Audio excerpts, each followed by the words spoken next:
ब्रह्ममुरारिसुरार्चितलिङ्गं निर्मलभासितशोभितलिङ्गम्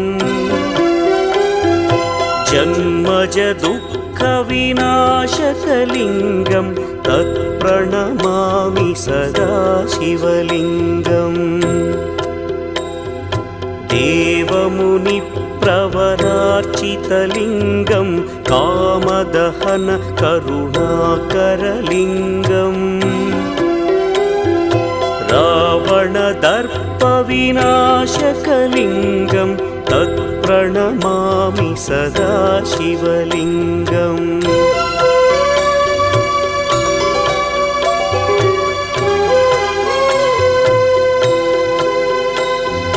सर्वसुगन्धसुलेपितलिङ्गं बुद्धिविवर्धकलिङ्गम्